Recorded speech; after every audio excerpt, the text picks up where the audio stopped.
Terlebih dahulu kita masuk ke dalam pengenalan bagi esei kami. Pembangunan negara bangsa atau pembinaan negara bangsa merangkumi pembangunan dalam bidang ekonomi, politik dan sosial. Pembangunan dan pembinaan negara bangsa di Malaysia pada awalnya hanya tertumpu kepada bidang politik.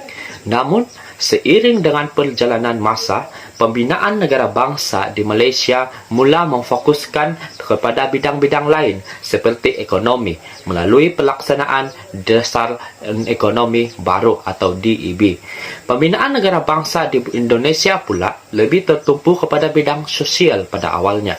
Presiden Soekarno menyatukan rakyat mereka pada awal kemerdekaan negara Indonesia melalui etika, budaya dan bahasa.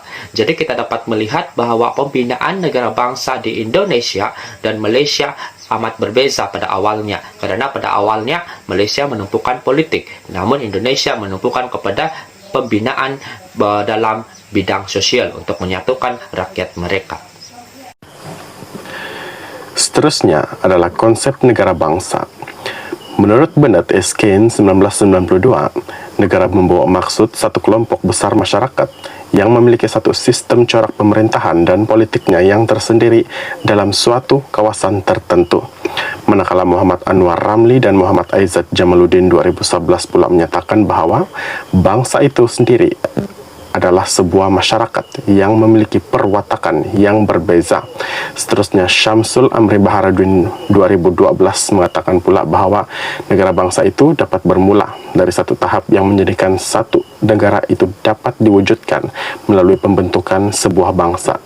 Hal ini akan membawa kepada pembentukan sebuah negara bangsa seperti bangsa Malaysia membentuk negara Malaysia.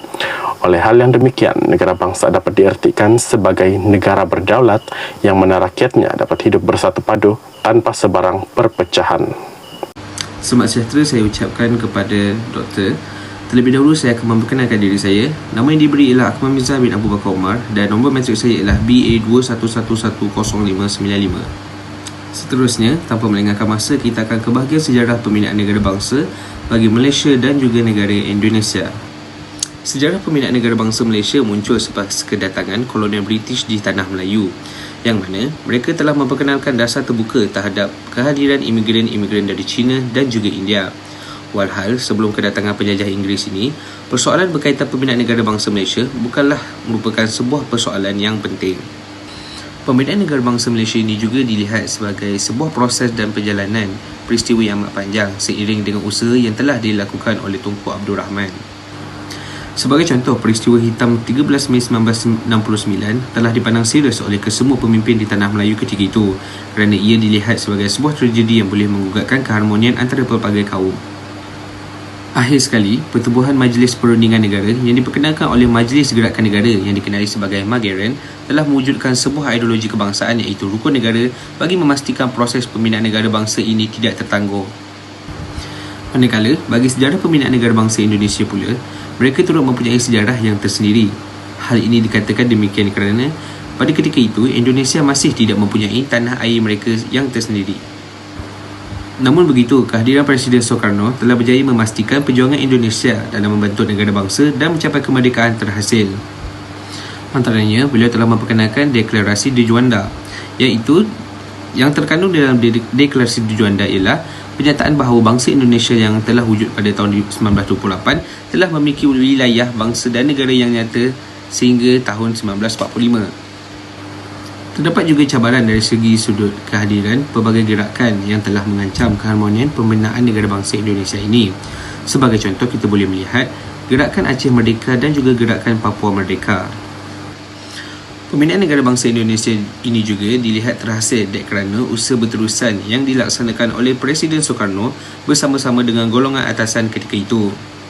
Akhir sekali, disebabkan Indonesia mempunyai sejumlah etnik, agama dan bahasa daerah yang lebih banyak berbanding dengan Malaysia, maka sebuah forum pembauruan kebangsaan FPK dan forum kerukunan umat beragama FKUB telah diwujudkan oleh Kementerian Dalam Negeri. Hal ini demikian kerana bagi mengimbangi isu pemerintahan di peringkat provinsi dan juga isu kepelbagaian agama di Indonesia. Rumusannya, kita dapat melihat bahawa sejarah pembinaan negara bangsa bagi Malaysia dan Indonesia ini bukanlah sebuah perkara yang mudah untuk didapatkan, malah ia memerlukan usaha yang berterusan daripada pemimpin-pemimpin ketika itu. Oleh itu, sekian sahaja daripada pembentangan bahagian saya. Sekian, terima kasih. Malaysia ialah sebuah negara yang mengamalkan pemerintahan demokrasi berparlimen di bawah pentadbiran Raja Berperlembagaan. Ketua negara Malaysia ialah Yang di-Pertuan Agong.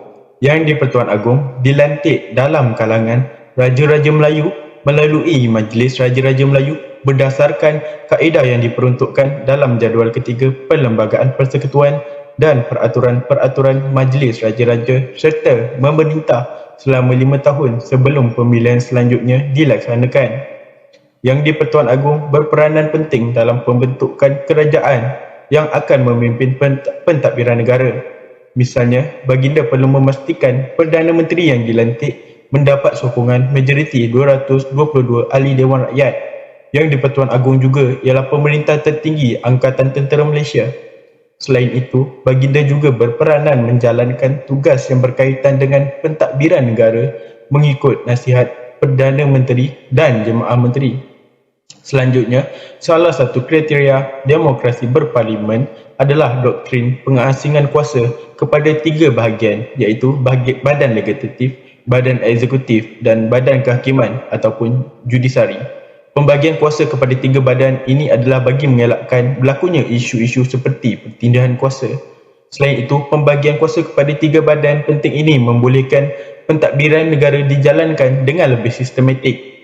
Badan perundangan ataupun legislatif atau lebih dikenali sebagai parlimen yang terdiri daripada Dewan Negara, Dewan Rakyat dan Dewan Undangan Negeri berfungsi sebagai sebuah badan yang bertanggungjawab untuk membuat undang-undang yang akan dikuatkuasakan di seluruh Malaysia sama ada di peringkat persekutuan ataupun peringkat negeri.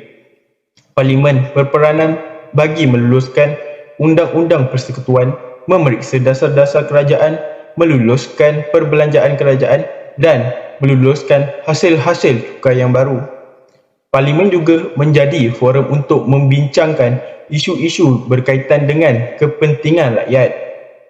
Badan eksekutif pula berfungsi dalam membuat keputusan berkenaan polisi dasar negara seperti pengeluaran lesen, pembuatan instrumen perundangan atau undang-undang kecil dan sebagainya. Badan eksekutif diketuai oleh Perdana Menteri dan dibantu oleh Jemaah Menteri ataupun Kabinet. Badan kehakiman pula berperanan dalam mengadili kes-kes sivil, pendakwaan jenayah, mendengar rayuan dari Mahkamah Bawahan, mentafsir undang-undang dan sebagainya. Selanjutnya, negara Indonesia. Negara Indonesia pula mengamalkan sistem pemerintahan presidensial, iaitu sebuah sistem di mana seorang presiden mewakili satu model bagi mengatur eksekutif negara. Presiden yang dipilih secara langsung bertindak sebagai ketua negara dan kerajaan. Presiden merupakan komander tertinggi Angkatan Tentera Darat, Tentera Laut dan Tentera Udara. Presiden juga mempunyai kuasa memperkenalkan rang undang-undang, mengeluarkan peraturan, melaksanakan akta dan membuat perjanjian dengan negara luar. Perlembagaan 1945 membahagikan atau melaburkan sebahagian besar kuasa pemerintahan dalam cabang eksekutif kerajaan terutamanya kepada Presiden. Presiden dibantu oleh Naib Presiden dan Kabinet. Perlembagaan turut memperuntukkan Badan Penasihat Presiden yang dipanggil sebagai Majlis Penasihat Tertinggi atau Dewan Pertimbangan Agong, iaitu sebuah badan penasihat yang tidak terikat atau bebas di sisi undang-undang. Selain daripada itu, Kerajaan Indonesia dibantu oleh barisan menteri-menteri kabinet yang dilantik oleh Presiden bagi melicinkan pentadbiran negara. Republik Indonesia pada hari ini mempunyai 38 orang menteri.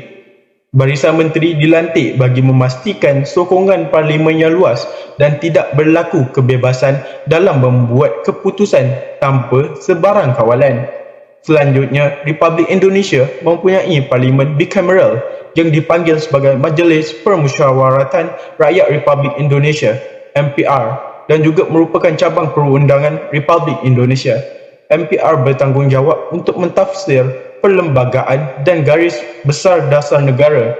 MPR yang dahulunya bersifat unicameral bertransformasi dan menjadi sebuah badan bicameral sejak pemilihan umum 2004 dengan Dewan Perwakilan Rakyat DPR sebagai majlis rendah dan Dewan Perwakilan Daerah DPD sebagai majlis atasan. Nama saya Ahmad Hadi Hakim bin Rajaluddin, nombor bakery BA21110518. Saya akan menerangkan sumbangan Malaysia dan Indonesia di dalam Asia Tenggara. Antara sumbangan Malaysia dalam Asia Tenggara adalah Malaysia telah mewujudkan suatu kawasan aman bebas dan berkecuali yang dikenali sebagai ZOFAN dalam Deklarasi Kuala Lumpur. Tujuan ZOFAN ini diwujudkan adalah bagi menjamin keamanan dan kestabilan politik di Asia Tenggara dengan mengelakkan campur tangan di mana-mana pihak luar seperti Rusia, Amerika Syarikat, China dan lain-lain. Tambahan pula, ZOFAN ini juga diwujudkan bagi memastikan agar kawasan rantau ASEAN ini bebas daripada penggunaan senjata nuklear. Dengan itu, sebarang pertikaian di Asia Tenggara mestilah diselesaikan secara aman dan bukan dengan kekerasan.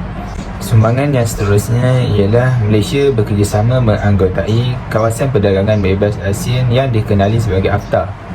Tujuan AFTA ini dibentuk adalah untuk meningkatkan daya saing ASEAN sebagai pusat perkilangan untuk pasaran dunia. Ia juga membolehkan barangan daripada ASEAN menembusi pasaran negara anggota dengan bebas. Contohnya, Malaysia yang merupakan antara negara yang mengamalkan ekonomi terbuka demi mencapai pertumbuhan ekonomi yang pesat telah menyedari bahawa kepentingan ekspor memberi banyak keuntungan dan menjadi punca pendapatan kepada Malaysia. Kesannya perkara ini membawa keuntungan kepada Malaysia dalam mengembangkan ekonominya. Antara sumbangan Indonesia dalam Asia Tenggara adalah membantu menyelesaikan masalah penyamaran atau pencurian harta hasil daripada rasuah mekanisme iaitu pengubahan wang haram. Indonesia telah melakukan kerjasama multilateral dalam aspek keamanan bagi mengatasi masalah ini dengan negara ASEAN yang lain. Sememangnya pengubahan wang haram dan rasuah merupakan masalah utama yang boleh menjatuhkan ekonomi sesebuah negara. Justru itu, ia juga membolehkan jatuhnya sesebuah negara. Sumbangan Indonesia yang seterusnya iaitu Indonesia dan ASEAN dilihat mencapai kejayaan dalam memujuk dua negara besar iaitu China dan India untuk menandatangani perjanjian Treaty of Amity and Cooperation iaitu TAC. Tujuan perjanjian ini adalah demi memelihara perdamaian dan keamanan di kawasan Asia Pasifik. Dalam masa yang sama, ia adalah untuk menyelesaikan masalah yang timbul daripada pertelingkahan berebut kawasan supaya dapat diselesaikan secara aman demi membentuk kerjasama agar mencapai hubungan dan persahabatan yang baik.